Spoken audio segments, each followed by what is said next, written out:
Welcome to the HM eSummit 2021. My name is Peter Hall and I'm your host and will be guiding you through this two-day summit. I'm standing here in the wonderful Creative Hall, which is part of the Strascheg Center for Entrepreneurship, SCE, which is part of the Hochschule München here in Munich.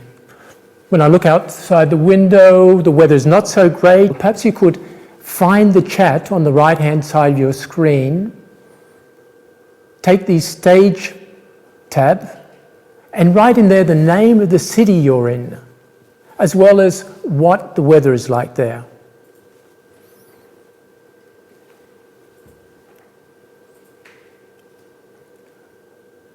Anybody from Munich? Okay, fantastic. While we're in the Technic area, you can also have a look around on the right-hand side, go into the event chat and choose the People tab. And there you can see a list of all the participants in taking part in the summit. And I would encourage you to, when you see somebody interesting, to reach out to them and build a connection to those people. On the left-hand side of the screen, you'll see a list of buttons. At the moment, you're in the stage area, and this is like your home button. If you hit stage, you will always return to the stage. The next button is the sessions button, and this works like the breakout rooms in Zoom. There you'll be able to interact with the speakers and ask questions. The next button is the networking, which is a pretty cool function. Basically, I will give more details later on directly for the networking session, but you will get 3 minutes with a random participant where you're able to exchange. This won't necessarily be a speaker, it will be another participant, and you'll be able to have an exchange there for 3 minutes. Underneath that, there's the Expo button, where there is some information about startups taking part in this summit, as well as some information about Hochschule München. The final button is the replay button, so if you've missed anything that you'd like to see again, you can hit the replay button and look at those things again. So that's how we are meeting together. The why, well, a few months ago, my sister called me. She lives in Australia and there was something big going on in her life. Now you have to understand, my sister loves dogs. She's a dog lover. She has a beautiful border collie, big brown eyes. When the dog looks up at my sister and my sister looks down at the dog, you can see a deep connection there. But she wants to make this connection even deeper. She wants to create an app called What is My Dog Thinking? So you take a picture of the dog and you will instantly be able to know what kind of mischief this dog is dreaming up. Now, you might think this is a good idea, you might think it's going to be difficult to implement, but my sister is passionate about this idea. She wants to bring this app to market. But one thing is clear, she is totally ill-equipped to do that. She's a lawyer by trade. She'll probably be able to do the legal stuff. But tech, no idea. Marketing, sorry. Finance, again. And she's never created a team. She's like that little hobbit in Lord of the Rings that goes on a journey, on an entrepreneurial journey to the mountain. And she needs a Gandalf to help her with good advice and resources to get her over the hurdles that she's going to encounter along the way. Society needs entrepreneurs. We need those change makers, not just to make the world a better place for dog lovers and everybody else, but we need people to confront the society and economic and environmental challenges that we're currently confronting. We need to support them, and entrepreneurial universities are stepping up to the challenge by creating ecosystems that will support and encourage these entrepreneurs to have the success they deserve. And that's the theme of this summit. What should universities be doing to help to create those ecosystems to increase the chances of success for those entrepreneurs? The summit is divided into 5 topics, or has 5 topics. The first one is the traditional topic for universities, education. And we'll have a keynote speaker later on describing his experiences in a university entrepreneurial classroom in the USA.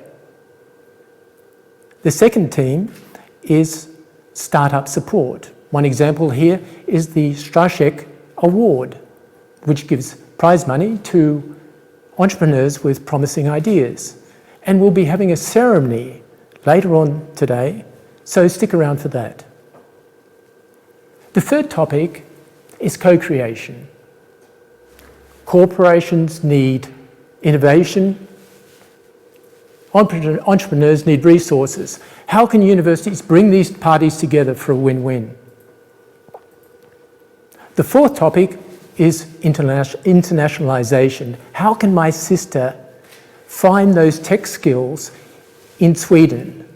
How can the universities in Germany find synergies across borders?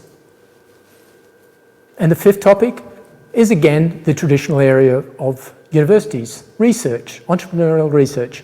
Where is this going to lead us in the next 5, 10, 30 years?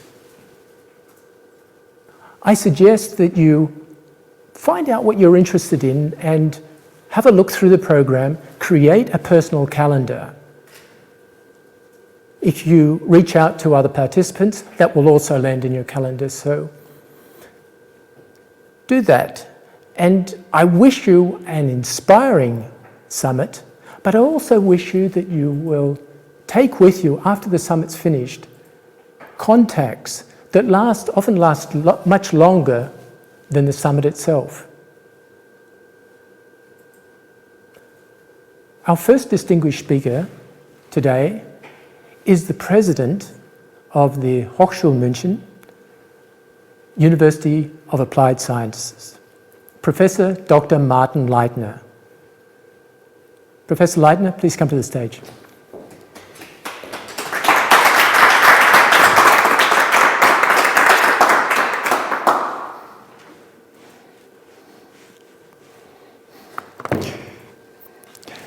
Thank you very much, Peter Hall. Good afternoon, ladies and gentlemen, and a warm welcome to Hochschule München, the Munich University of Applied Sciences. And a warm welcome to the Hochschule München Eship Summit 2021. The summit focuses on the role of entrepreneurial universities in innovation ecosystems, especially the role of universities of applied sciences in this context.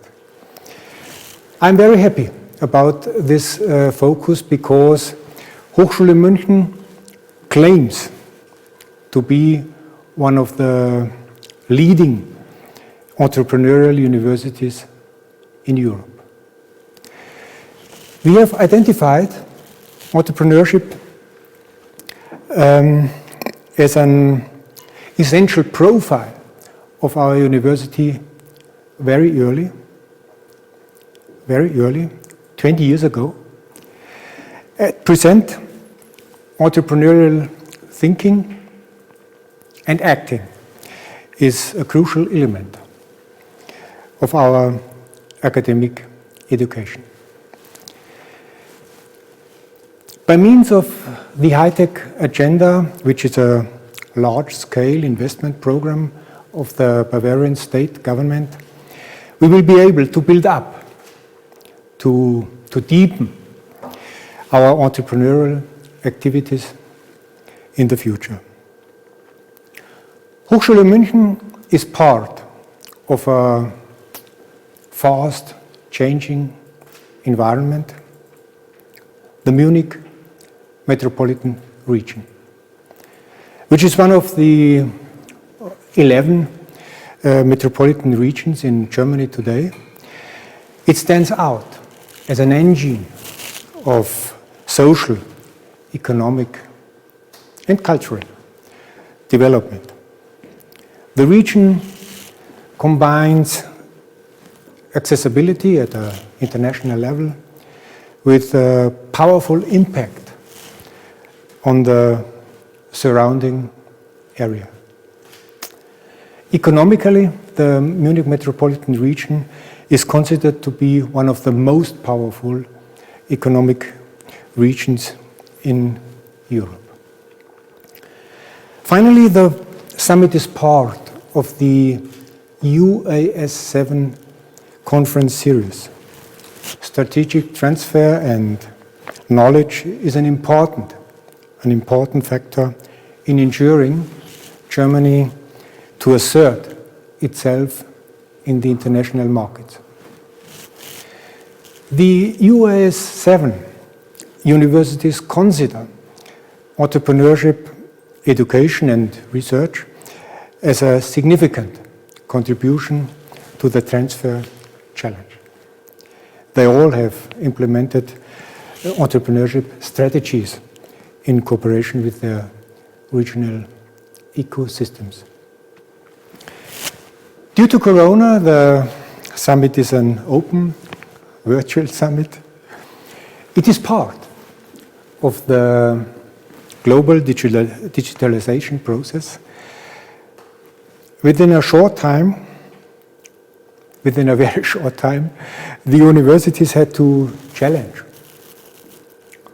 to reinvent their educational principles, and institutions of education have to answer a question. And the question is, from the perspective of Hochschule München, what does it mean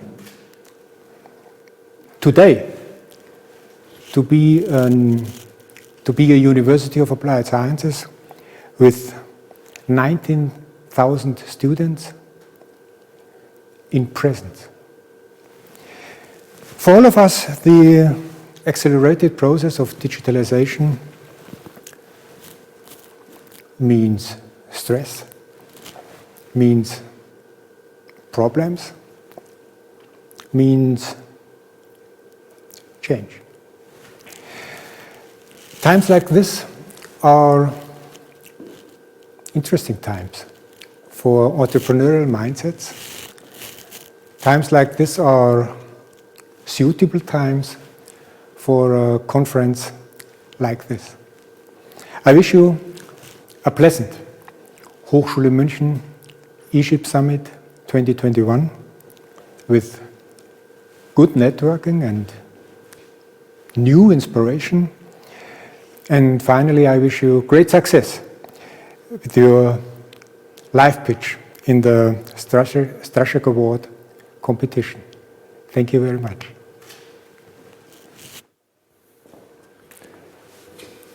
Thank you, Martin Leitner, for those insights and that warm welcome from the Hochschule München. We now have a message from the Bavarian state, from Bernd Sibler, who is the Minister for Economics and Arts. Please enjoy the video from Bernd Sibler.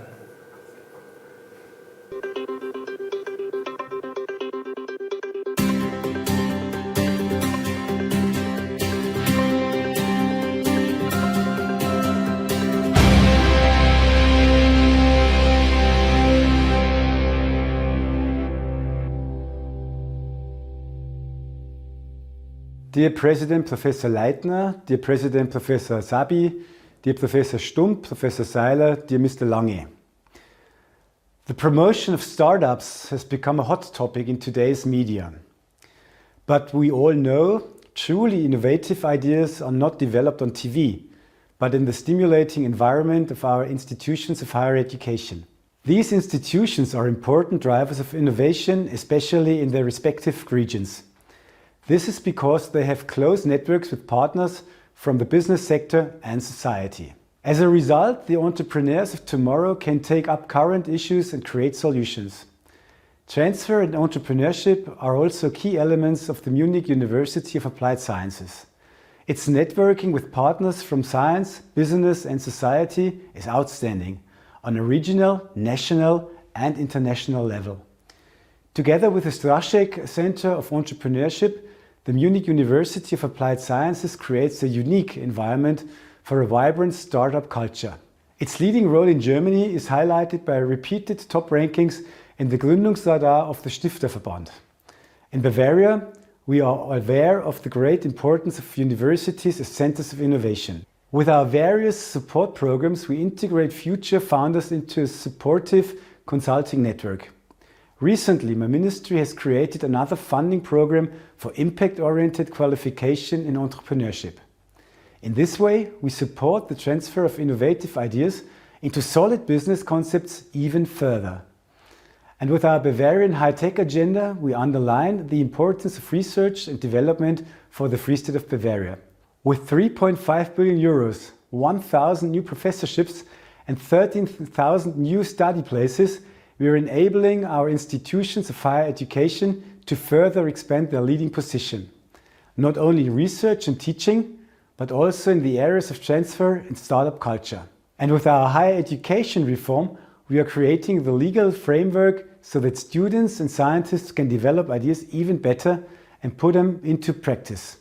Ladies and gentlemen, the Free State of Bavaria creates an ideal environment for innovation and progress. And for our innovation culture, we need constant exchange between our institutions of higher education, the business sector and society. In this spirit, I wish you all inspiring conversations in the Eship Summit 2021. I would like to thank everyone who has helped to make this conference a success. And I'm keeping my fingers crossed for all the startups that are nominated for the Eship Summit Pitch Award and the Strascheg Award. Yours, Bernd Sibler.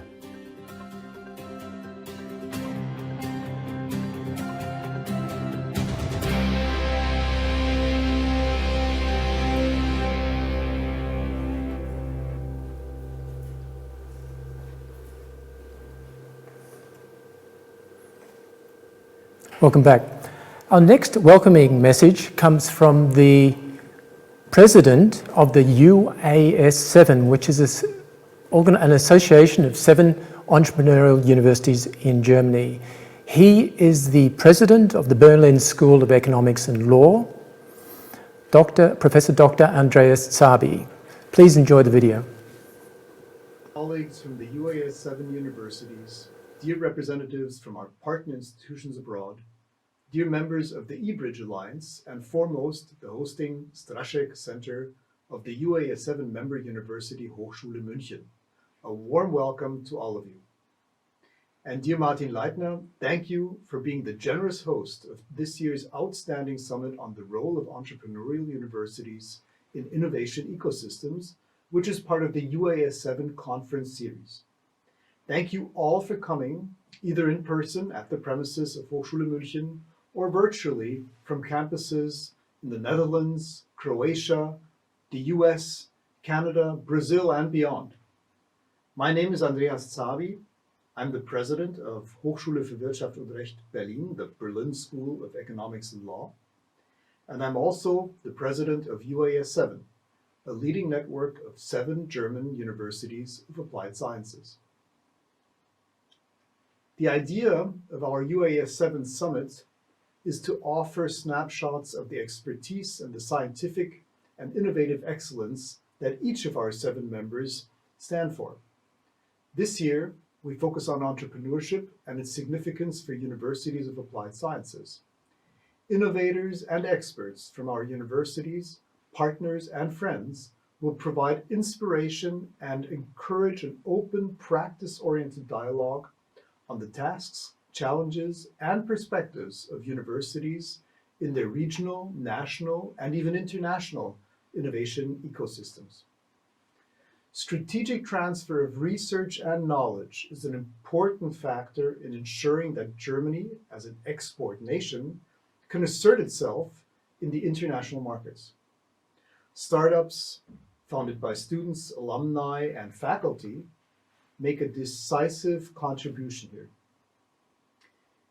It is in the nature of UAS 7 universities to promote entrepreneurship education in teaching. The UAS 7 member universities are not only among the leading universities of applied sciences in research, innovation, and internationalization, they are also so-called founders' universities, in German Gründungshochschulen, forming the entrepreneurs of tomorrow. As founders' universities, we believe entrepreneurship can be taught and learned. We offer all the necessary skills, resources, and networks to achieve this. With our Eship education, UAS 7 members want to change the mindsets of our students to prepare them for the development of innovative business models in startups or established companies and other types of organizations. At UAS 7, we want to support the development of entrepreneurial personalities of tomorrow.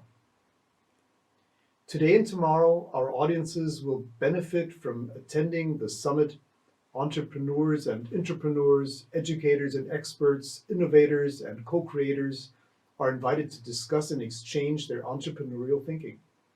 You will get inspiration on the subject of entrepreneurship education and meet other entrepreneurship enthusiasts. Look out for the many startup support units offering advice and assistance to young companies and to incubators. You will also be presented with new insights of entrepreneurship research about latest trends in research modeling, design, and methods. Please make use of the trends of what is known as co-creation, a business strategy that allows for rapid innovation. And last but not least, get ready to expand your international networks by reaching out to the various international actors present at this summit. Thanks to all the speakers and participants from all over the globe for making this event a true Eship summit.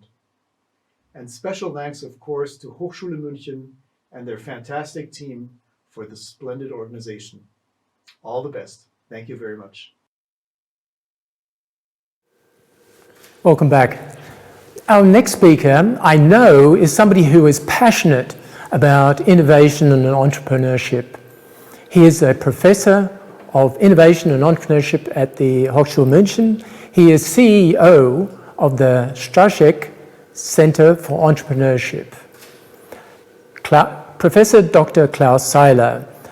Klaus, I'm interested to hear your insights into how universities can cooperate with others to create synergies. Klaus Sibler, please come to the stage.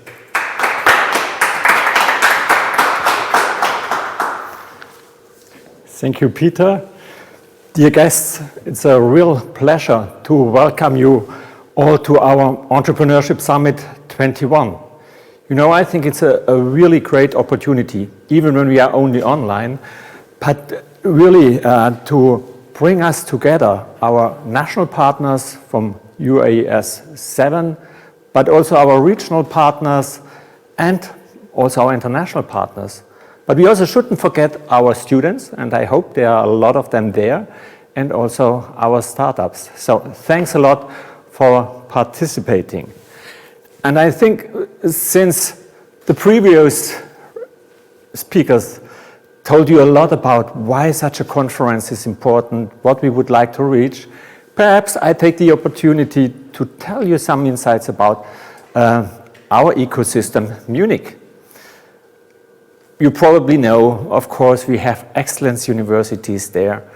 We have great partners, industry partners there.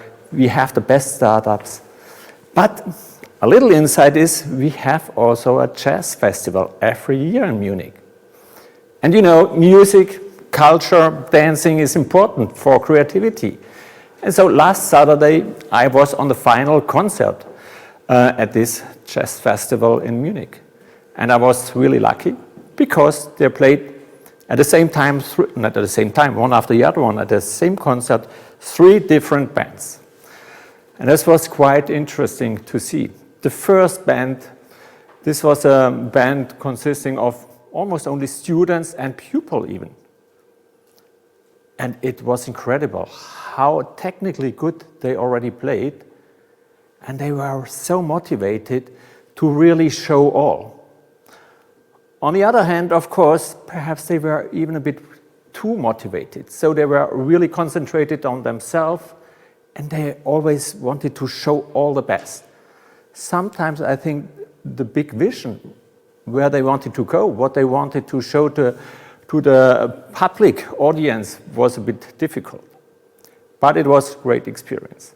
So then the second band came. This was a trio, quite experienced people. They played more than 20 years together. They had these traditional instruments, you know, a Hammond organ there, a drum and a guitar.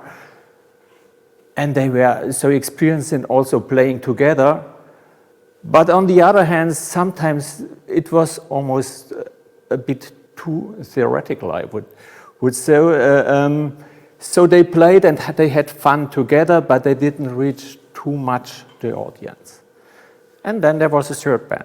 This was somehow a mixed group. There were young people there. There were more experienced there. They had even a marimba phone there, and they had 2 singers. And so you felt how they tried to play together, but also to involve the public audience. And then you could see sometimes when you're in such a concert, sometimes something matching happens. And perhaps you can call it groove.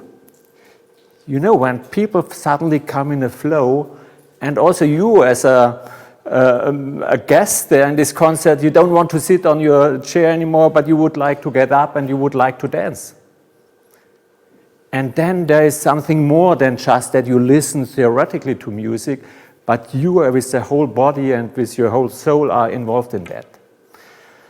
And I think you see already in which direction I would like to bring you. Of course, this perhaps we could take the first band, you know, this with the students, that we take them as our students. Because I think we are really, really lucky that this young generation is really, really motivated. They want to really make a difference. They really want also with their values to bring us one step further.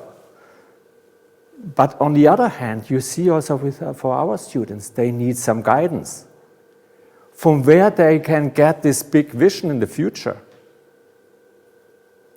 So who can help that, to develop them, to give them opportunities? So the second band, probably this could be our board of a university. And I think we all know we have really great people there, our presidents, our vice presidents, and so on. And we also have good professors, and they really would like to help these young people to create this vision.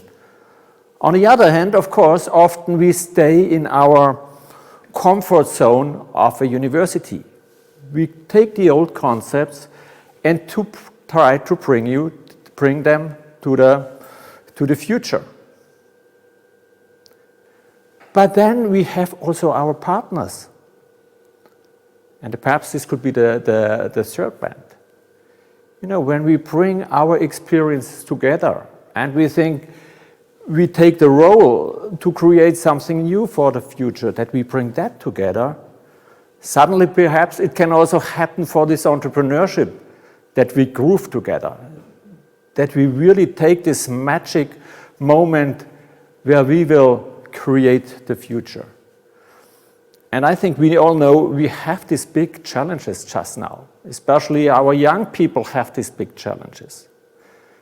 And so the question is, what can we do to help these young people, but also the universities, to survive this in future, to make these great concepts?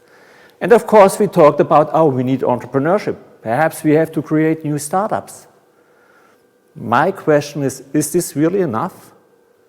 That we try now to create new startups? Isn't this the past? Shouldn't we think a bit further? That we think more holistically? You know, that we give also the new startups a vision, how to integrate into the society to make a real impact on the long run. Because I think our startups now, when you see them, it's not anymore about just to get rich, to create a unicorn, to make the next steps. No, they want to make some impact for society. And I think this we cannot do alone. Also, the universities together cannot do alone. When we even work together, let's say UAS 7, no, we have to come together also with our ecosystems. And the ecosystems, they have the same challenges, because also the ecosystem, they have to see how can we prepare us for the future. And also the politicians have to do this. So I think when we take our experiences, our strengths together, then we can create more. And I am really convinced it's also a lot of fun to work with other ones together, because this helps also to develop ourselves. But therefore we really have to learn also to go out of this comfort zone and to think systemically. And as we have global challenges, we see this corona is a global challenge. I think this climate change is a global challenge. We also cannot do it in our ecosystem, or also not only alone in Germany. Let's work together worldwide. And especially let's find a new paradigm for Europe by working together. What is important for us?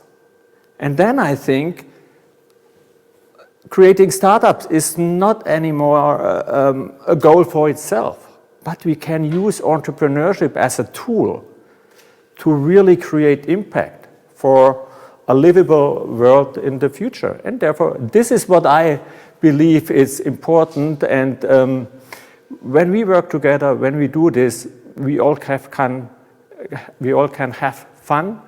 So the universities, the professors in the universities, I think our students, the people in the ecosystem and the companies in the ecosystem, and our startups. And I think when we do this together and we create new concepts, where we create the future, I think this magic moment will come also to us, that we not want to do it only theoretically, but we all want to be involved in such a new system.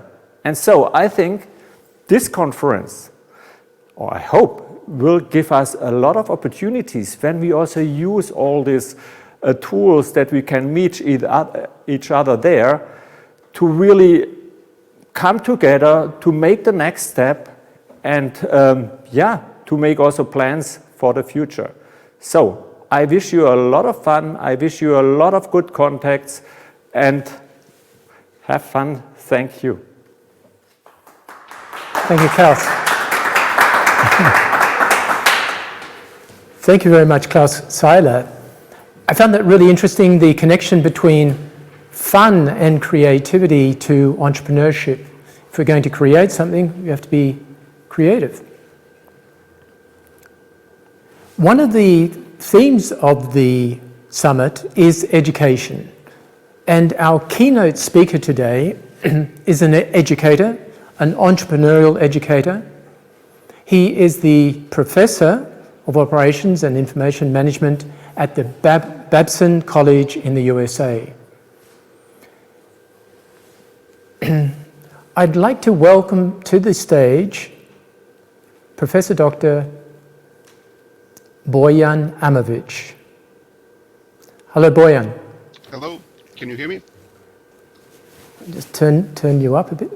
Hi, hello, Bojan. Can you hear me? Yes, I can hear you very well now, thank you. Good morning. Good afternoon. Yeah, good morning, good evening. Whereabouts are you sitting? Which town? I'm in Wellesley, Massachusetts. Massachusetts. What's the weather like there when you look out the window? It's sunny but with the promise of change pretty soon, just like everything we do. That's the way we like it. A lot better than here anyway. Bojan, I'm looking forward to your keynote speech where you'll provide a perspective from the classroom, from the entrepreneurial classroom. Bojan Amovic, please. Thank you so much. I'm going to try and share my screen and see how that'll go.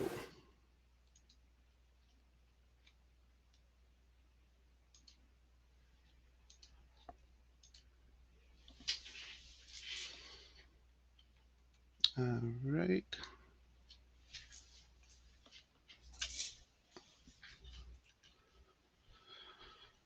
So let me just see. Do we, you do see my screen? Yes, I believe you do. Okay, good. Let me just get organized here. And thank you for your patience. So good morning and good afternoon, everyone. I could continue and say this in multiple languages. Let me just leave it at this. This is weird, to be honest with you, speaking like I'm speaking in a vacuum. I appreciate feedback. I'm a live teacher. So I'm going to give you my perspective, a classroom perspective from Babson College. We'll see some of the thoughts and ways and how do we teach, or do we actually teach entrepreneurship at Babson? This is going to be our main topic here. Do we really teach, or we do something else, and how do we create or enable entrepreneurs? So I'm going to go through a few introductions. I'm going to save mine for the end, and I'll tell you the reason for that, other than a nice welcome and by the host, which I'm grateful for. I'm going to leave that for the end. I'll tell you my reasons for that. So I'm going to go through the introductions. You'll see the visions of what we try to do here. How does Babson perceive entrepreneurial education? What are the key ingredients of the success? Because I'm going to brag a little bit too. So in the classroom, how do we adopt those visions, and how do we combine and create the environment that it's conducive or enabling for entrepreneurial education and innovation? So obviously we're going to wrap up and open it up for questions, but I believe we're going to transfer into a panel discussion following this short talk. So I'm going to try to fit all of this in about 20 minutes. So let's get going here. What you see in the picture here, obviously, is our lovely Babson campus. So the founder of Babson, I'm going to give you a few words about Babson and this continuous change, but also the notes about the consistencies and the constants in this everlasting change that you will see. So no success or failure is ever final. So this is the transitory spirit that we live by. But at the same time, notice the date on this article, 1935. This was 15 years after our college was founded. And learning by doing sounds familiar. This is over 100 years before our time, and yet we're still talking about hands-on approach and how do we, again, teach entrepreneurs, or we do something else with entrepreneurs. Now, I'm not gonna test your eyesight, so I took an excerpt from here, and I zoomed in. Just take a second and read. I mean, this could be adopted with few changes right now, because of course we'd like to be sensitive and appreciative of our colleagues of all nominations, right? So just take a second and take a look at this. Fair play for all, honest dealings with employers, fair prices, quality merchandise, efficient service. This is something that is somebody who's socially aware. This is somebody who is who holds high levels of integrity. This is somebody who is conscious of their environment and cares and understands social interactions and impact of what we have. Our present view today doesn't change much other than nicely put together. We're going to prepare and empower entrepreneurial leaders. Notice that the word teach is missing here.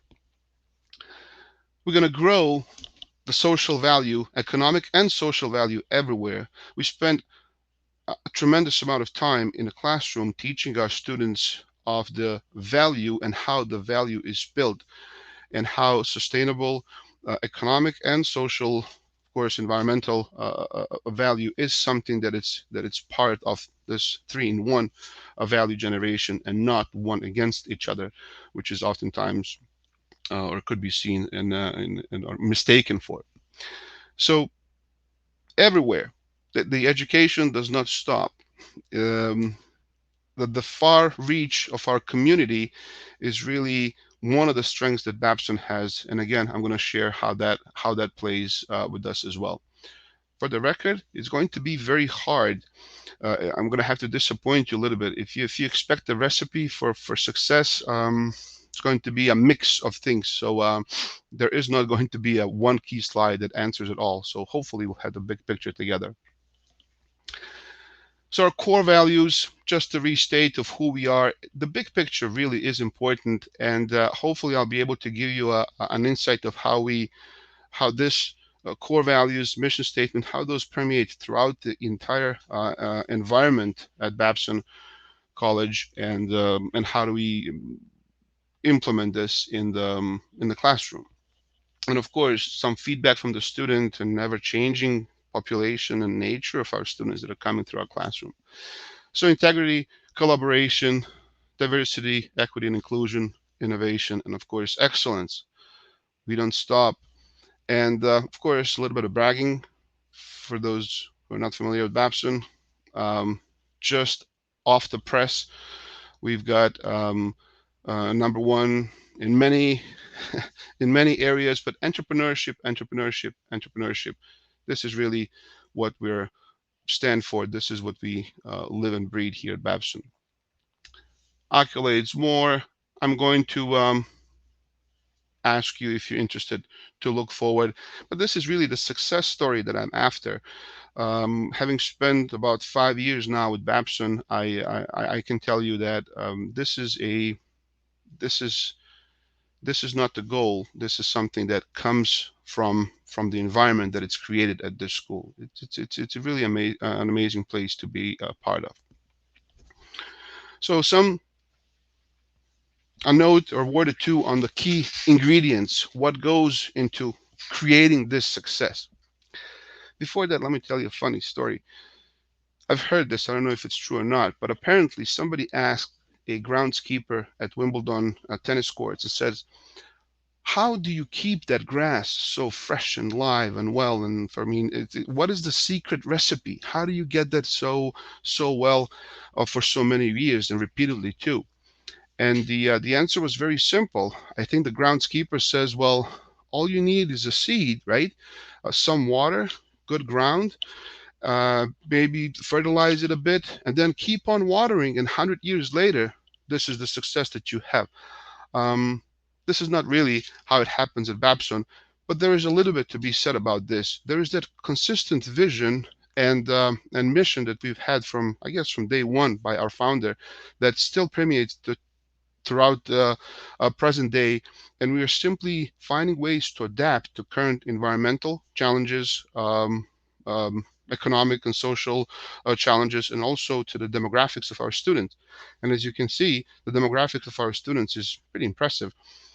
This is a real soup and a mix of all kinds of influences, multiple languages, different cultural experiences, and you know what? We get challenged a lot because not everybody comes with the same perception of problems that we present and same understanding. So we do have that challenge in a classroom, trying to not necessarily even the playing field, but also to find a connecting dots, find a common ground. Even though we may look at different challenges from a different perspective, there is a similar or common thread that we should be able to find in a classroom. The other key ingredient, in addition to students, is the school. So our faculty really thought leaders, and I'm going to speak for other faculty and not for myself at this point. Innovative teachers. We don't rest, we don't stop. We live and breathe entrepreneurship, and most importantly, it's the mentoring approach that we have. Teachers, to an extent, mentors, partners, instructors, enablers, that's what we do, facilitators. Curriculum. Our students really get exposed to actual entrepreneurship in the very first day they start their journey at Babson. They're going to be part of this, of our FME experience, which is a year-long experience through which students actually have to be part of an actual startup. One may say, is it too early? Are they ready for this? Yeah, they are. Entrepreneurship, as I will tell you later, at least my personal view, is an attitude, and they come with this attitude. We are fortunate enough to be able to have a great level of interest, and we are somewhat selective school in a sense that we are able to custom tailor the population of students that is really, really living and breathing entrepreneurship. And students are ready to take on these challenges. And throughout the first year, they're given. I'll tell you more. I'll show you more in numbers in a second. But they're given a certain seed funding. They will go out and create a product or service, and eventually all the profits are going to be put back into our local partners, and it really gives students that additional sense of purpose, not necessarily just fight for profit or some award, as Professor Seiler mentioned earlier. This is that meaning of purpose, which is really an important thread and something that our students really look for, which is what makes me very happy as an educator in this field. The next important part of our curriculum is the socio-ecological systems. Students learn about nature and society and humans and interrelated or connected nature of those ecosystems. It is really important to provide this aspect. We feel it's very important to provide this aspect in addition to simply teaching students how to run or manage a firm, how to scale up a business. They have to be aware of the impacts of their decisions. And this is something that we spend a tremendous amount of time in our classroom as well, making sure that, or challenging the views. What does a particular decision, a business, very sound business decision, what impact or potential adversarial impact it may have on the environment or the social well-being of the ecosystem. And then, of course, towards the end of this curriculum, they will have a capstone when they have gone through the gamut and our core curriculum. They've catered down into their concentrations, and then they're going to finish this with, of course, the experiential, advanced experiential course, capstone course. They will have real experience working with real companies and real partners, advising, consulting, solving real problems. One thing that I will add here before I go in any further is that here at Babson, we spend maybe an equal, if even more, time on identifying the real problem, asking the right question, as opposed to simply focusing on a problem as some given statement, or assume what the problem is and then proceed to provide a solution. So this is all part of that overarching approach of experience, learning by doing, action, and feedback, right, and correction along the way.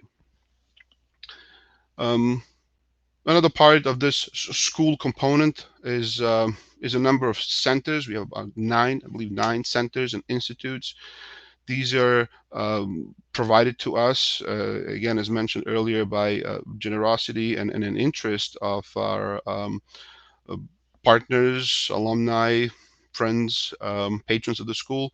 So funded to give real experience, real life experience to our students. This is the playground, really. And for more information, again, for the sake of time, I'm going to leave this for those of you interested. I provided the link here to learn more about links and the latest development that we have on campus. It's pretty amazing the level and the extent to which the school is going to, in order to generate and create this environment that is conducive, that fosters entrepreneurship and entrepreneurs. The FME, by the numbers, as promised earlier, this is just a snapshot of what is the real impact, and students get to participate in this. 68 new ventures in 2021.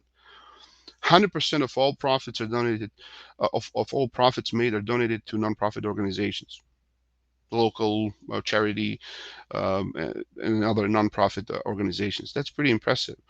The amount, we can question what it is, but keep in mind, these are high school students. I'm talking undergraduates that can have something on their shoulders. They can look back and look into their accomplishments. That is the key to success, to give them that flavor, give them that sense. They already come with entrepreneurial attitude, and we'll teach them skills and how to get there. Now, where it all comes together, it's the classroom. So that was the big picture, the impact, a little bit of bragging, of course, everybody likes that. But here's where it all comes together. We have a trademarked concept, entrepreneurial thought and action. Act, learn, and build. Live and breathe. Expose students. Make sure that they have the flavor and learn by doing. On the other hand, innovation and entrepreneurship as attitudes. This is the approach that that's what I gather from this, right? The entrepreneurship is an attitude, not something that you teach. Do we teach that, or we foster or influence or enable? What are the better terms? And those are the guidelines that I'm guided by when I walk into the classroom. When I first started teaching at Babson, one of my deans at the time, late Professor Bala Iyer, he was an icon at the time in Babson education, longtime professor. And in one of our first discussions, as I got myself immersed in this system, I saw so many opportunities, because as you will see later when I sort of formally introduce myself, if I were to define myself, I'd say that I'm curious and then everything else. So given this exposure to Babson's wealth and this enormous playground for both faculty and students, I had so many ideas. And I wanted, of course, to share this with my dean, and his words of wisdom at the time, and then coaching for me as well, were just focus on the teaching, get close and understand Babson students. And this is something that I think it's really important. So if you're looking for that magic sauce, that is really where the magic happens. It's the understanding and the relationship that we build with our students. Students feel that, they know that. This goes beyond the textbook, beyond the assignment. Yeah, we do torture them with exams, and just like any other educational institution. But we're not managing, we're enabling innovation and entrepreneurship. We're not teaching this. We're saying, let's be part of this. Again, if you see it as an attitude, it helps put this into perspective. This is not easy. Let me tell you, the late nights, trying to be available to your students and go beyond, this is not hard. We do it because we love it. So I'm not to be misunderstood, of course, but this is our commitment to us. And when the COVID pandemic challenged us, we had a hard time organizing all the great ideas of how our faculty wanted to keep us going. And as a result, that's a separate discussion, is a tremendous success of us as a school, and how fast, quickly, and how eagerly we responded to the challenge that we were faced with. Transitioning the courses online, and then everybody else coming and working together. It's amazing. Respect and following, it indeed is earned. That's part of the reason why I wouldn't introduce myself and tell you who I am and what I did before. This is really not that important. Hopefully I'm able to give you the flavor of what we do here, and how the epaulets, ranks are really not that important. What we're after is, again, collaborative fostering of entrepreneurial and innovative attitudes. So how I would create operations management is part of sophomore management experience. That's what SME stands for. And the way I try to format, and I'm also a coordinator for this course, it's a core course at Babson for all undergrads. The way we try to format and teach or deliver this course. Skills today is a commodity. Different math formulas, definitions, they can find. We're 2 clicks away on YouTube or any Khan Academy or our own learning management system. This is really this is how today's generation learn. They don't want me to stand there and impress them with a wonderful theory of X, Y, and Z. What they want is applicability, meaning, purpose of why does this matter and why is this important.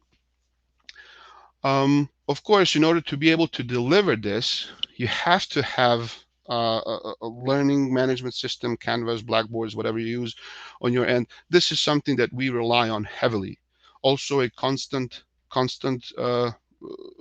connection with your students. They have to have this sense of reliance on you. They will get confused. We will challenge them, and they have to make sure that at least in those early stages, they do have somebody to lean on, not to walk them, not to guide them, but somebody to lean on and somebody to ask when they're stuck with a particular question. Critical reasoning is really where the emphasis comes from. And of course, this is done through this integrated application. So I would say the 2 blocks on the right are sort of connected, if you can imagine. But case analysis, class discussions, challenge everything. Students are amazed when I would go up and I'm hearing that we have some technical difficulties. I'm sorry, can you hear me? Okay. I assume that it's good to go.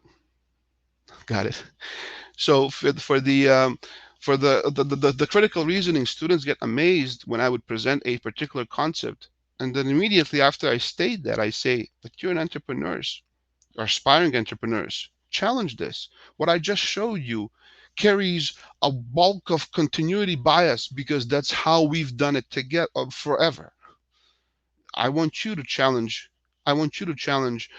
This and tell me what do you have to present and how to accomplish a certain action, or how to establish a new supply chain, or how to challenge the existing rules that that's what entrepreneurship is all about.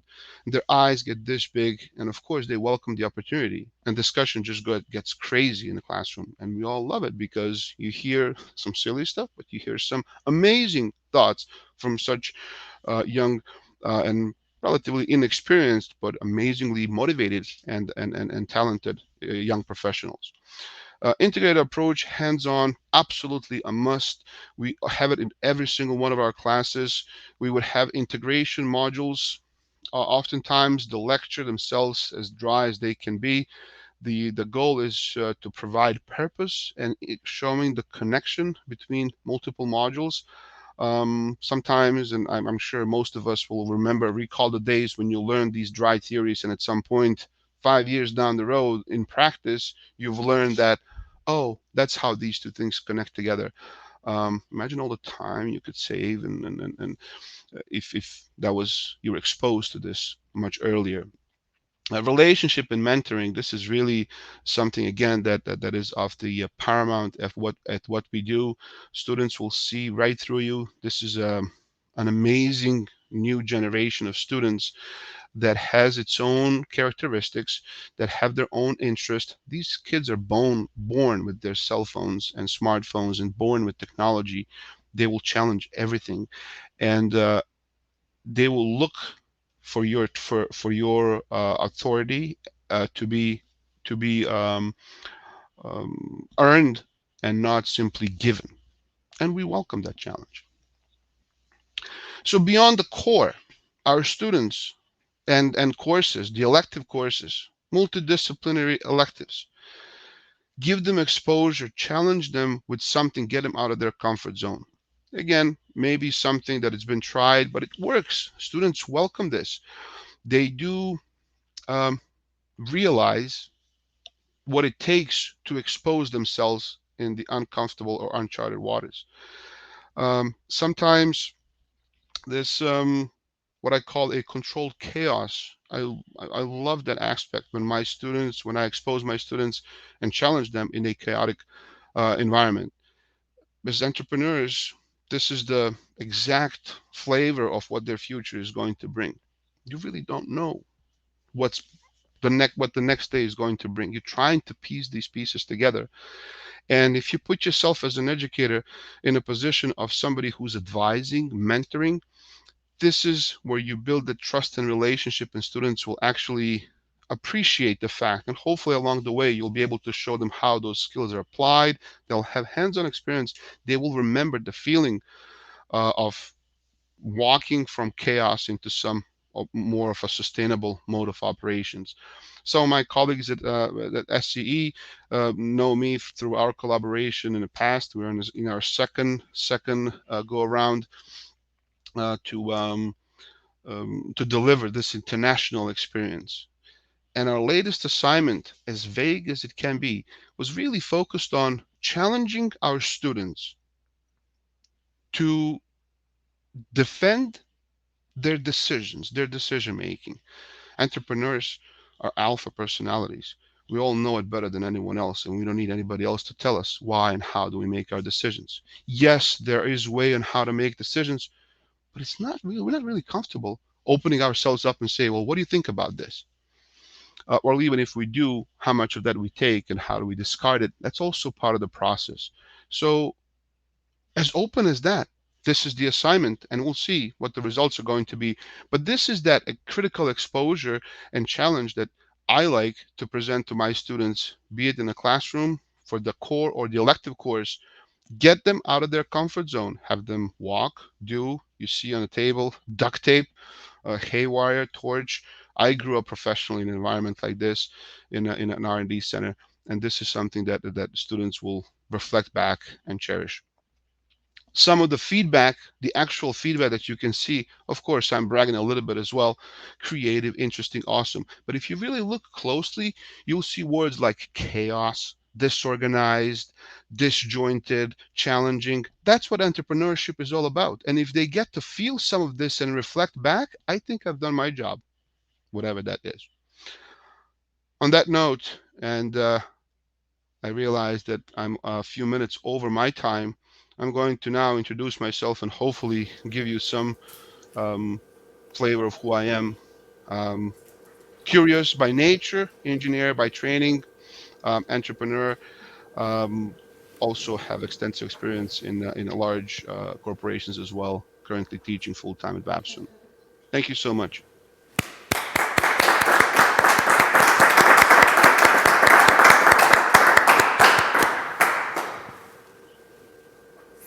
Thanks so much, Bojan. I love that metaphor with the green keeping. It sounds like you're doing a lot of watering. Watering, is it? Yeah. What I did take away from what you said was the students need a moral compass, and this is what you encourage. How important or how essential is a moral compass for students? Well, it is absolutely necessary, and I will tell you, I'd be lying if I told you that I think that we're doing enough of ethical and moral reinforcement of how what impact our decisions do have on the ecosystem and environment that we're all part of. So every opportunity that we have, that will be a great challenge. Sometimes students, when they're challenged and they're uncomfortable with a particular outcome or scenario, they will learn, and hopefully this will stick for a very long time. I do have a number of examples, but I'm going to spare you of that for the sake of time. Okay, thanks for that. But don't go away. You'll be part of the panel that we'll discuss now. I'd like to invite the next panelist onto the stage. That is the Professor Slavica Singer. She's Professor Emeritus from the J.J. Strossmayer University in Croatia. Welcome, Professor Singer. Yeah, thank you. Professor Singer is also the UNESCO Chair of Entrepreneurship. Professor Singer, where are you sitting at the moment? What city? I am in Osijek. It is the city in the eastern part of Croatia, very close to Hungarian border, the Serbian border, and border with Bosnia and Herzegovina. So not Okay, great. on the coast. Not on the coast. Not on the coast. Shame. Welcome. Could you perhaps, what was your biggest takeaway from Bojan's keynote? Oh, actually, I liked really several words like curiosity, then chaos, control chaos, and really emphasize on learning by doing. And I really think that we should change the rhetorics. Stop to talk about teaching, but start to talk about learning process. Okay, I like that.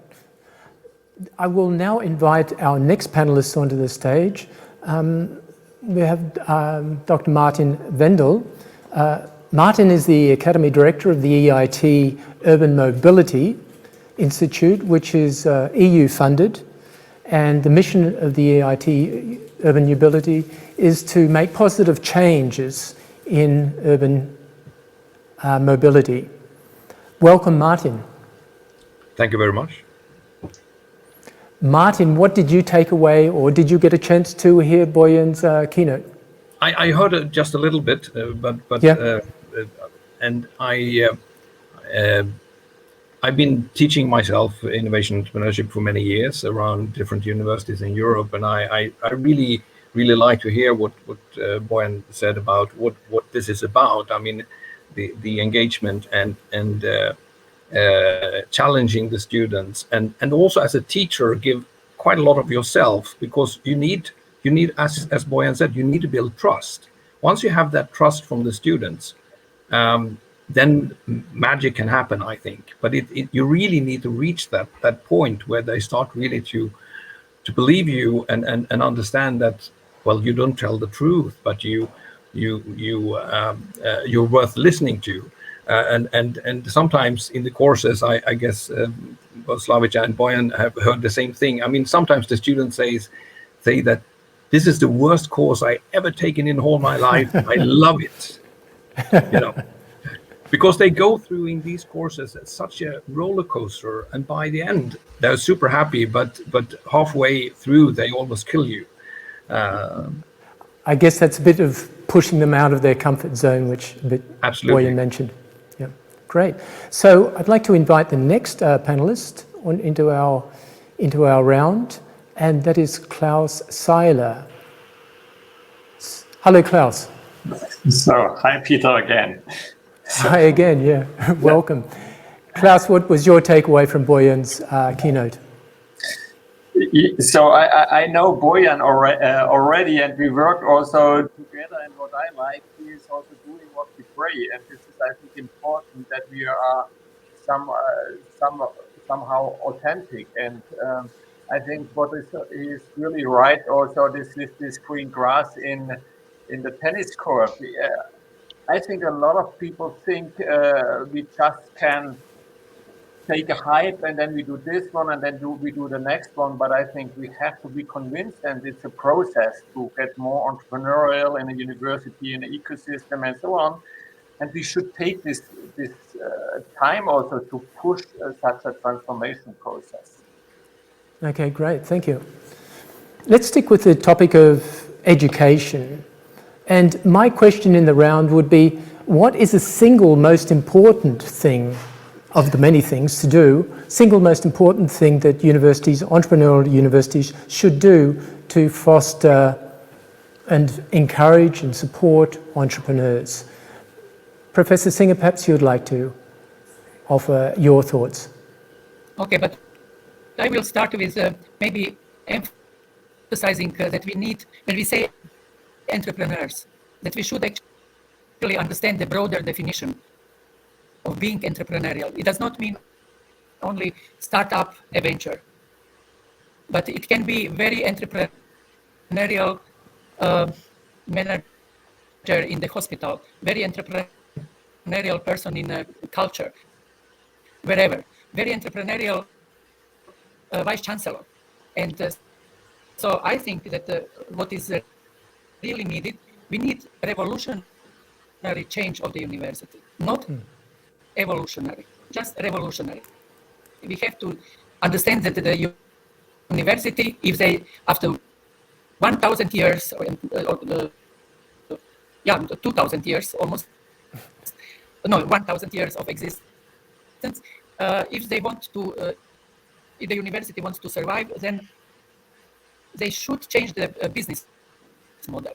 They should change the so-called contract between student and the university to emphasize the personal development of a student. And what Bojan actually talked about this. So we are facilitators, enablers, but we are responsible because we are the part of the group of actors responsible for the personal development of students. Also, I think that we should also stop to be hypocritical. We expect that students will integrate fragmented pieces of knowledge which we deliver to them through monodisciplinary courses. Why we do not actually learn also how to collaborate in project-based learning and teaching, and in this way actually contribute to the personal development of students. And also, okay, I think that you should change, just one, I think that we should change the criteria for rankings of the universities and promotion criteria to bring actually those new elements in the ranking criteria. Okay, thank you. I asked for one thing but got three, so not disappointed. So from the Slavitsa thing is saying that the university needs to change radically. They've got their roots deep in tradition. Are they the right places for bringing people who have to break things? What's your take on that, Martin? Well, I think that's what you now mention is of course a struggle for many universities to become entrepreneurial and at the same time as all the traditional disciplines are there. It's not easy. I guess it's different maybe from Babson that been working with this for quite some time, but in many traditional universities, I think we talk here about the students, but it's very much a question about the faculty. I think that needs to be more daring and understand what this is about. And as Klaus had said, that may be a new role for the universities. How do we actually measure this? And we are still very much into traditional ways of doing this. But I think we in many ways we struggle absolutely with this. That we need to there needs to be a bit more guts and a bit more experimentation and just jump into the unknown would be healthy many times for universities, but they hate it, and so that's tricky. Okay, thanks. So I think we're in agreement that the universities have to change. And you also mentioned how to measure it. I thought was a very interesting phrase. Sort of what kind of metrics are available to measure whether or not a university is reaching its entrepreneurial goals? Sorry, was that question? Yeah, okay. Yeah. Okay. Bojan, would you like to, about metrics? Yes, please. Metrics. Well, again, the conformity to what's been done. We are part of the university and college community worldwide, and we do measure and rank ourselves according to the established parameters. So that's where all our rankings come from. But what I would like to emphasize from our own measure of success is our students' willingness and ability to stay connected with the school throughout their professional career. This is something that is invaluable to us. We have over 42,000 active alumni worldwide who are participating. They'll come promote the school, promote what we teach. This is amazing. I mean, I've taught at other schools, and I've been part of many educational institutions myself as a student. You don't see that quite often. Students come in to get their knowledge, put it in their portfolio, and they move on. This is a true measurement and a testimony that students do feel this connection. Every now and then you have that great student who has a hard time disconnecting themselves. You say, it's time to go. You graduated, go do something amazing. And they keep coming back, and they'll find ways how to contribute and how to promote the mission and then what we try to do. And of course, jokingly, I say this, we welcome everybody to continue. And one of our missions and our strategic goals for the future really is continued education. Again, bits and pieces, and this ability to bring students back, bring them back for refresher, for, again, how do we, different discussion, how do we award degrees? I mean, do we go from courses and credits? And I mean, again, different discussion, but metrics are really out there. And I'd say one of the key ones is to say, what is the affinity? The affinity check, right? Some type of a measurement of affinity and willingness to come back. For me, would be something that's very important. Yeah, great. Good point. Klaus Seiler, how do you see that? Does the Hochschule München have a large network, and is it a healthy, vibrant network? What should I say now? Of course. Well, yeah, it was a bit of an easy one, yeah. I think we try our best, but I think perhaps even more important is the dynamic of a university, and not the absolute a measure where we are, but how do we develop with time? And so we try hard to do that. And perhaps sometimes it's also easy to say universities should change, but I think it's also something bottom up that also professors have to change. I think it's important that we have the right people there, and when they are, fascinated, and when they push something ahead, I think this is important, because I think also the students, they, in these difficult times also for these young talents, they need somebody they can trust, and so I think we really have to educate also the people, not only the institution again, because this is always easy. The institution should change, but how are the single professors? Are they willing, and also in the faculties, are they willing to think more entrepreneurial? And I think when we do this, I think the university would follow automatically, because so my president is. When he made this introduction, he said, we started 20 years ago. And I think the most of the professors and the people even didn't know how to write entrepreneurship. But then with time, and more professors say, this could be interesting, someone suddenly gets also a strategical topic for the board on the university. So I think perhaps it's also good to start from bottom up, and we can do more as a professor than we think. Okay, so as I understand it, we've moved from the students to the universities to the professors. Perhaps Bojan want to say something, I think. If I may add one more thing, and again, you probably noticed this, I teach in analogies and metaphors. In stale water, we all tend to kind of stay above the surface and we're good enough. But if you create a whirlpool, everybody has to swim. And if you create an environment that is dynamic, and I do feel that at Babson we do have that challenging dynamic where faculty, you feel that mass of change and transition. Now, back to the original question of the metrics, I do know what my baseline was, my activities and time spent, and my ability to get closer to students, provide feedback, how much new content I was able to create 2 years ago and today. I do have my own metrics of my own change. But as I said, through this metaphorical experience, metaphorical expression, in still water, it's enough to simply float above and you're kind of good enough. You're managing to get by. I'm talking about faculty. But Klaus, when we, and the rest of you, I'm sure you'll agree that once you create that dynamic waters, now you have to swim, you have to get active. And obviously, it's that friction and the activity that will yield products. Inevitably, it has to. Martin, yeah, I just wanted to add one thing to that, and that is what's also important these days is that another reason why people have problems consuming is that we today are going more and more online.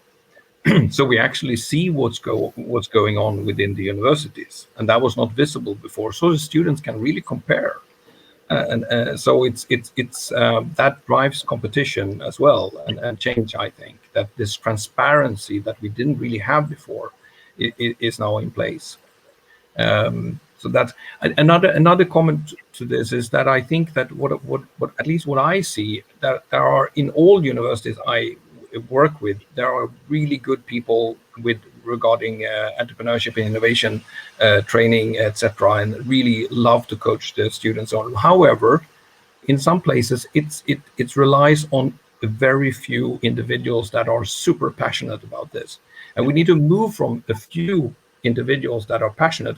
I think all of us here probably started somewhere like that, and as Klaus said, we need to get the other teachers and the other faculty in that maybe it will take some time to get them passionate about this. But so there are, I think, different development steps that we can see. So maybe those are also something we need to measure in the university. What development step is this university now? Because the way we work, if we try to stimulate universities to develop, but we do of course need to start from some understanding where is this university in the development towards becoming a more entrepreneurial university. So we don't give them the most advanced tools and services, which doesn't really make sense maybe, but you need to do something simple in the beginning. So it's also not just metrics for just measuring a number, it's also to make sure that we incentivize the right actions in that organization depending on development stage. Great. Could you give some examples of those development steps?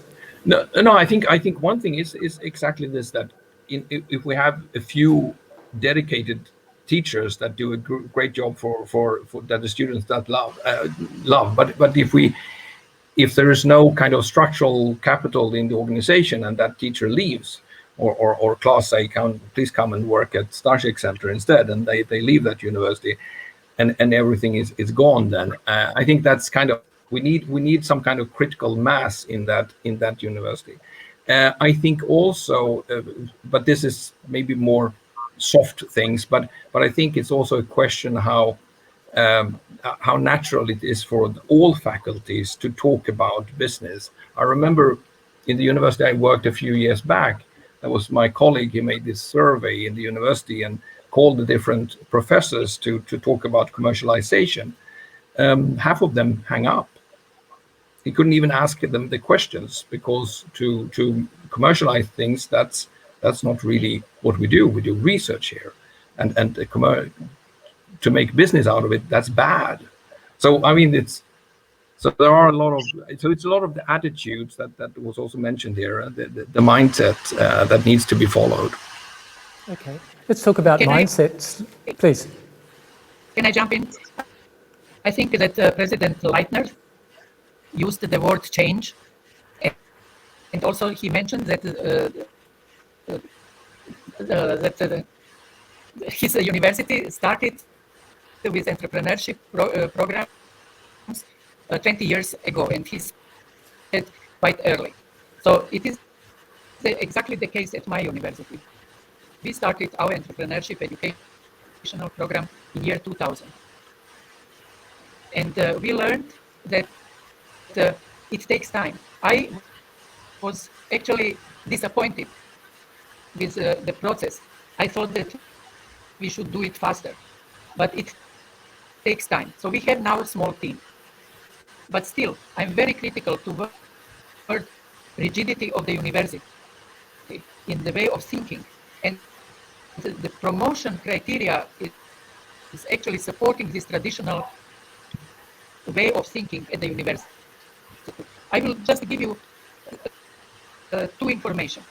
So I would like to know, for example, if Senate, and I know that Senate at my university never discussed this.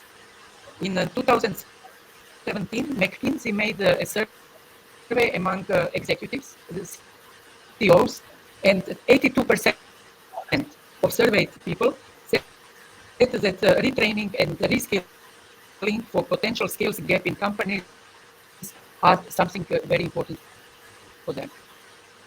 Also, Pearson Global Learner Survey in 2020 revealed that 40% of surveyed students said you can do okay in life today without a university degree.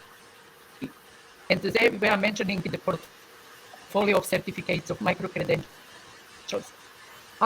Is the university aware of such a way of thinking outside of the university or not?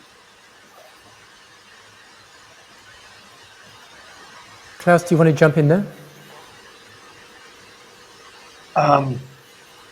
Yeah, I'm not so critical like Slavica is. So Okay. as you said, you need time and so on. But I think universities have a really unique role in a whole ecosystem. To be honest, and I think we are the only one who could really be the enabler of ecosystems, because we lose something. We lose, I think, the poor knowledge which you can learn just because we have all these MOOCs and so on. So this is a bit difficult, but I think this is also a big opportunity that we can have now take other tasks, and therefore I think more that we have to do also this lifelong learning, that we have to develop projects not only for students but also with the ecosystems, people from there, and also internationally, so that we really create something. And I think this is a long way there till now, but I think also on the EU level we are pushed now in this direction, because we see also in Europe we need somehow a new paradigm of innovation. We cannot go on, take the past and make it a little bit better, or and the world breaks down on the other side. So I think there is a lot of pressure, and I think this is a big chance for the universities to really change, and we have to get faster. Otherwise, the universities don't have any relevance anymore in the future. So I think we will have, and the good one survives, and the other one, perhaps they also stay a bit longer because the government supports them. But let's see. I think they will come even more dynamic than we think in the future. Boyan. Just one comment in terms of the anxiousness that comes from us and the desire to move faster. I do agree with you, Professor Singer, and I understand where that anxiety comes from, because we, as part of this education community, we feel the need to move. We're itchy to get going. In terms of metrics, and hopefully to connect the two things, my view on this is we don't need to measure the absolutes, even relevant movements in intensity of that change. We should be able to measure the vectors and the direction, and sometimes, establishing something as we teach our students comes from decision making, understanding what you leave out if you go with one direction or the other.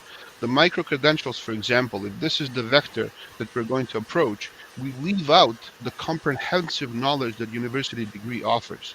And this is something that it's lightly discarded, that is easily discarded, saying, well, I will never need to know the botanics and how the plants talk to each other. But it is important. It is important as a well-rounded education that a university provides. So to measure a success gets down to what are the values that our society or societies around the world will have. I will be, again, not fully honest if I didn't tell you that I do not have students who challenge me and say, what do you mean recycle? In my country, we don't recycle. The value that you build on social and sustainability, that doesn't matter. It's the profit that matters. And then you're gonna donate or somehow provide and get part of your profits if you want to help charities. this is the system of values that we have to be mindful of. And again, to bring everybody to the same page, it's unrealistic, but to have everybody at least moving in the same direction, I think it will be a helpful start. And that's where the value of university will come from. Thank you. So this, Just one please. short comment on the relevance of knowledge. I think that it's really important. UNESCO did a great survey on relevance of knowledge. We should just start to talk not only about knowledge, but the relevance of knowledge. Relevance for whom, when. And it means that relevant knowledge is based on integration, on interdisciplinary, cross-disciplinary, on collaboration. And that's something what we should actually start to discuss more at on a faculty level, amongst with students, with the ecosystem, with everyone. Okay. Would it be possible to move the conversation on a little bit now? We've been talking about education and so on. And I'd like to talk about one of the other topics of the summit, and that is internationalization. How do you create synergies across borders? Martin, the question goes to you. How do you achieve that? How do you create synergies with partners in other regions, other countries?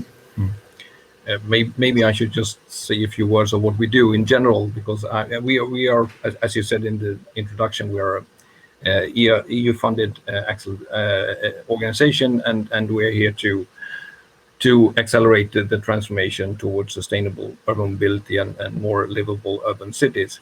That's what we do, and part of that is then education, or as we say, closing the knowledge gap, and that's very much regarding utilizing technology, innovation, entrepreneurship, and change management in general. So that's where we are, and we are a partner-driven organization. So we have a lot of university partners within the EIT Urban Mobility, and we then have a number of calls where people are then working on submitting proposals for activities that should cover these areas. But one example is, and this is very much in focus for the Commission, and with the purpose of increasing the competitiveness of Europe. So that's what we do. And there we, for instance, we work now with the Higher Education Initiative, which is very much related to the idea that it's not enough that we have a few universities that are good at this. We need to get much better in innovation entrepreneurship across Europe. And for those projects, you could say we force people to work together, because otherwise you are not awarded the funding. So in one sense, we steer this by funding and the requirements to for that funding to increase the capacity regarding innovation and entrepreneurship on all different levels in the universities. So that's one way of doing it. But I think in general, so that's one perspective on this. What it comes down to, I think, where you see that it really works well with international cooperation, is when people simply know each other. They get to know each other, and they like each other, and they continue to work together. But of course, we can catalyze that. But it's not so that we can steer everything by the calls for proposals and funding.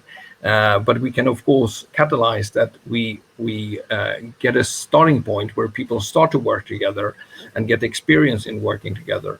And that's not just universities; it's also the local ecosystems for innovation. So I think it's really to catalyze the networking, and also to show good examples. That's why one way of doing it. But as you know, you can't force the horse to drink. I mean, it has to come from themselves by the end. If this should be not a one-off thing, if you really should build something that would last, it's really a question of of these networks and ecosystems that are built. And we can, of course, try to get that in place, but it has to be kind of a bit of intrinsic motivation there to make it happen. Okay, great, thank you. Bojan, you, if I understand correctly, Babson is in a cluster with MIT and Harvard and Boston University. What kind of synergies are there in that cluster? Well, many structured opportunities are created. We do have our micro cluster right in Wellesley because we have 3 small private schools, an engineering school, and a liberal arts college, Wellesley College, so an Alden School of Engineering. So, and Babson. So there's all 3 are located in a small town, which is west of Boston.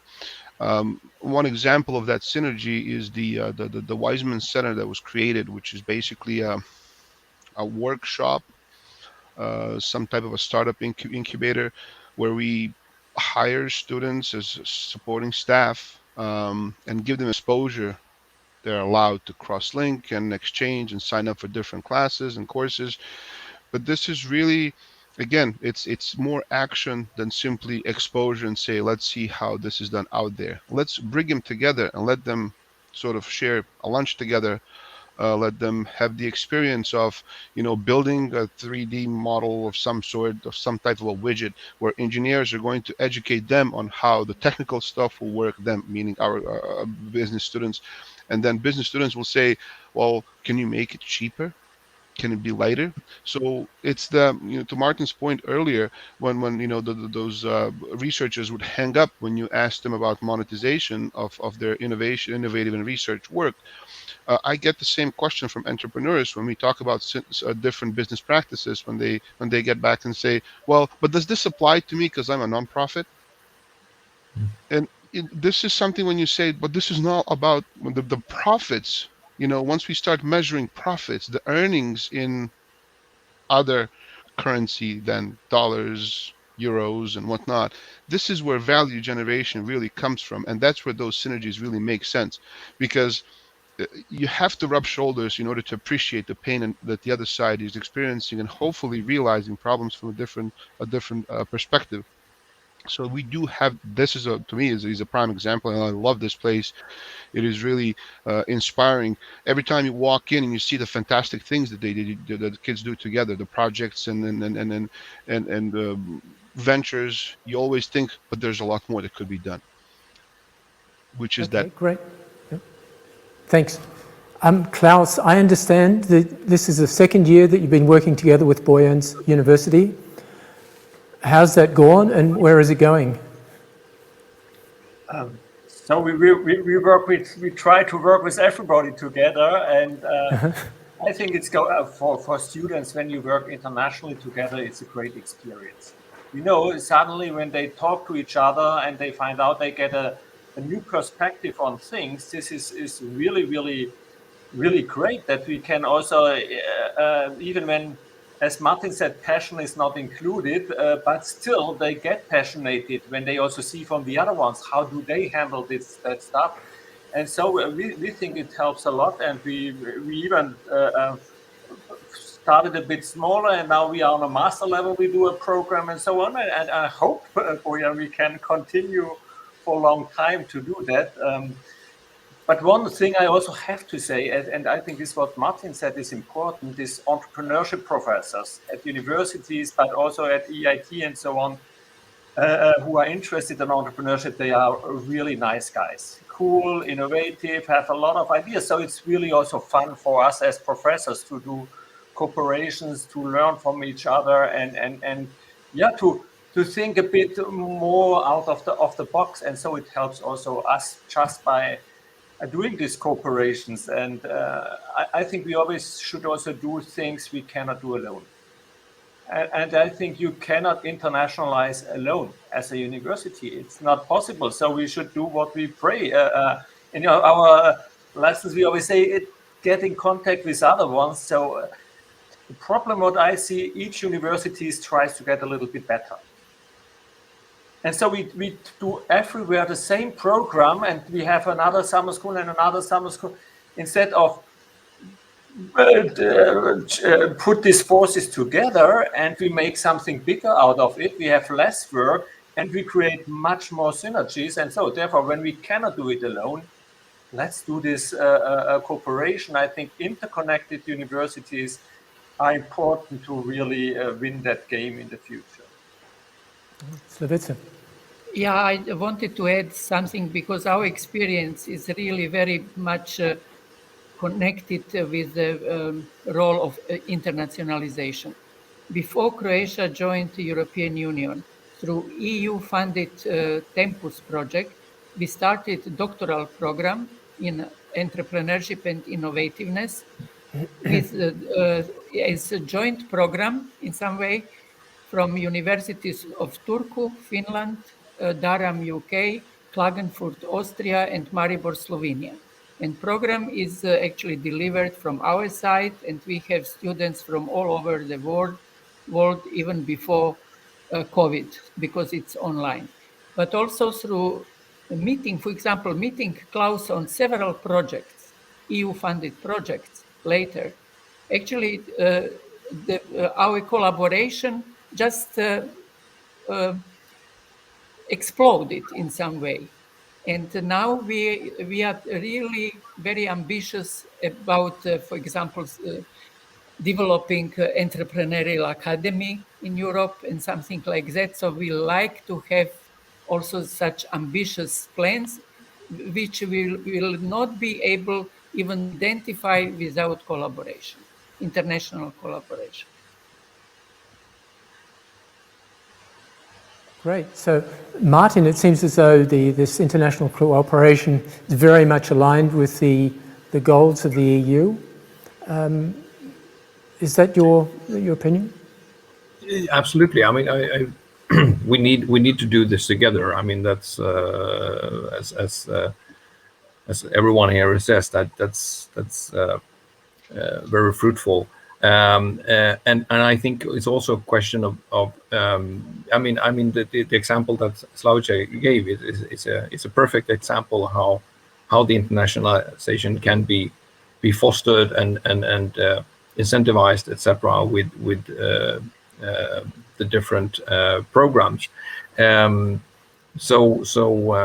Absolutely, that's we need to do this together. I mean, that's for sure, and that's also the view by the European Commission as well. Yeah, great. Okay, so we'll start winding it up now, but I do have one last question for each of you.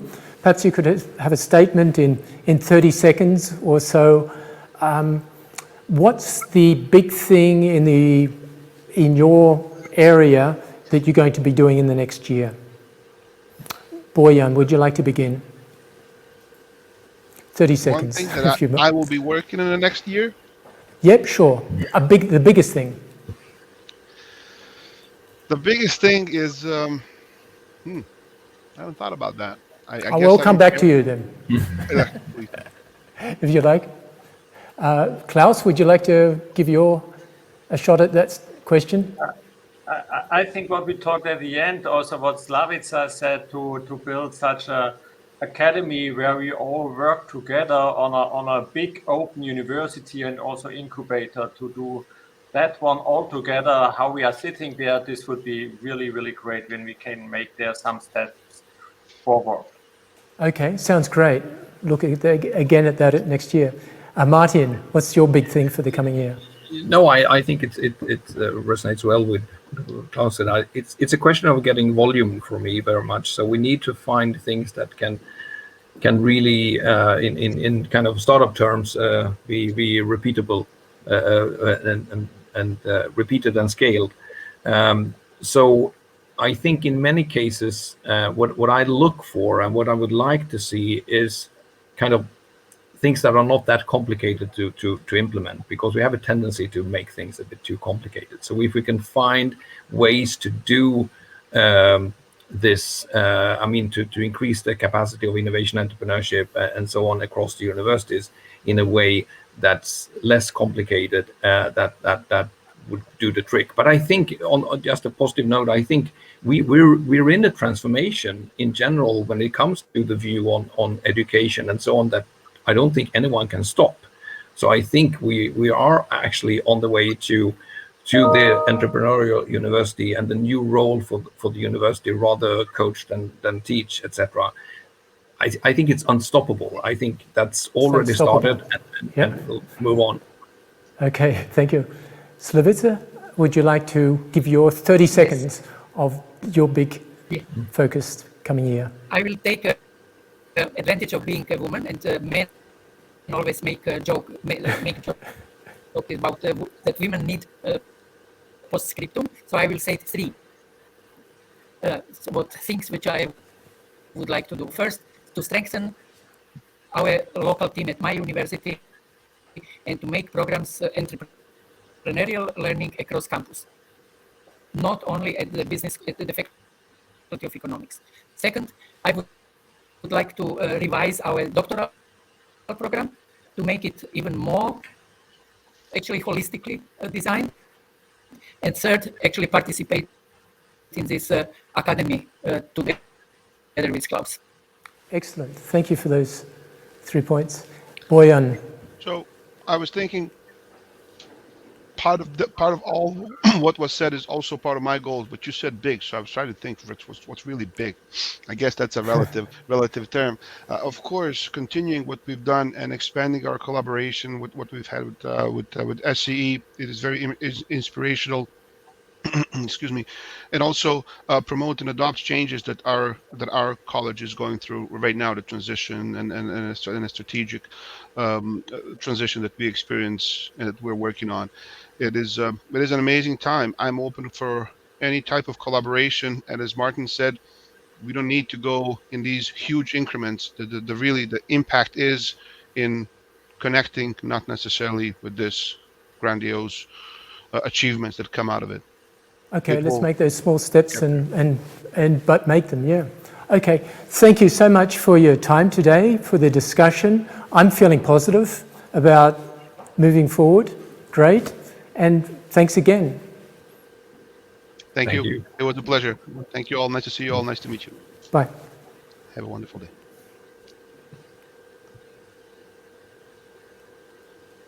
Okay, welcome back. I hope you enjoyed the discussion. I certainly did.